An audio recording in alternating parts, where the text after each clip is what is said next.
Comme à chaque année, en cette période des fêtes, la générosité des citoyens est sollicitée. Téléthon, guignolés, levées de fonds de toutes sortes, tous les moyens sont bons pour tenter de donner un peu d'espoir aux plus démunis de la société. Si le phénomène de la pauvreté est loin d'être nouveau, son visage a changé depuis quelques années. Le Club Lion de Buckingham organise un téléthon depuis maintenant 9 ans. On utilise les sommes recueillies pour donner des paniers de Noël aux familles dans le besoin.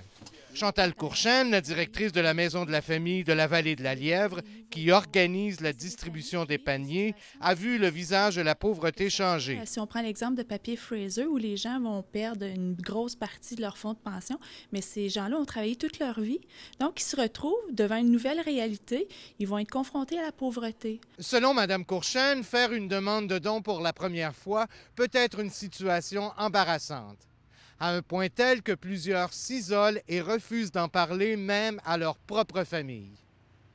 Pourtant, personne n'est véritablement à l'abri. On ne sait jamais où demain on va être. On ne sait jamais à quelle situation on va être confronté.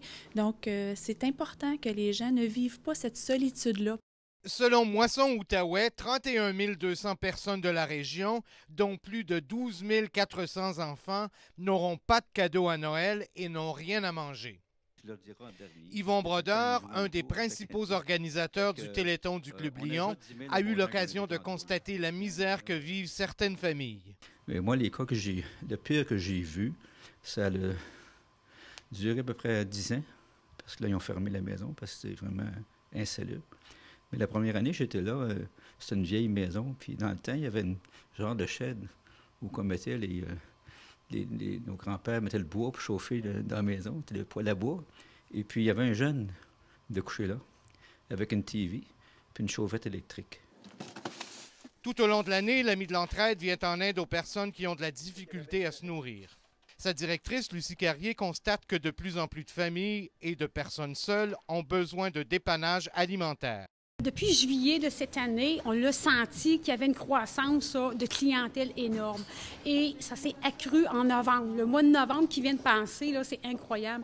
Quand vous savez, 4 à 5 nouvelles demandes chaque jour, on est ouvert 4 journées sur semaine. Vous pouvez vous imaginer à la fin du mois qu'il y a des nouvelles. Ça, c'est à part que déjà une clientèle qui vient à l'Ami de l'Entraide. La grande guignolée des médias, qui est organisée partout au Québec, est essentielle à la survie d'organismes tels l'Ami de l'Entraide. Elle permet de remplir les tablettes de denrées qui pourront être distribuées durant l'année. Bien que l'on soit en pleine récession, la générosité de la population ne cesse d'augmenter. À preuve, le Téléthon du Club Lion a largement dépassé son objectif de 55 000 $. Donc, les gens sont davantage conscientisés à la pauvreté. Et on le sait que des fois, c'est un moment particulier dans sa vie. Puis des fois, on se retrouve où nos pieds glissent sur le tapis, là, comme on dit.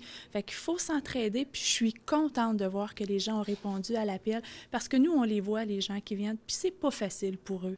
En ces temps difficiles, il est bon de pouvoir compter sur la générosité des plus fortunés. Être incapable de nourrir sa famille convenablement est inacceptable tout au long de l'année, mais plus particulièrement en ces temps de réjouissance. Michel Pilote, Info 22 Hebdo.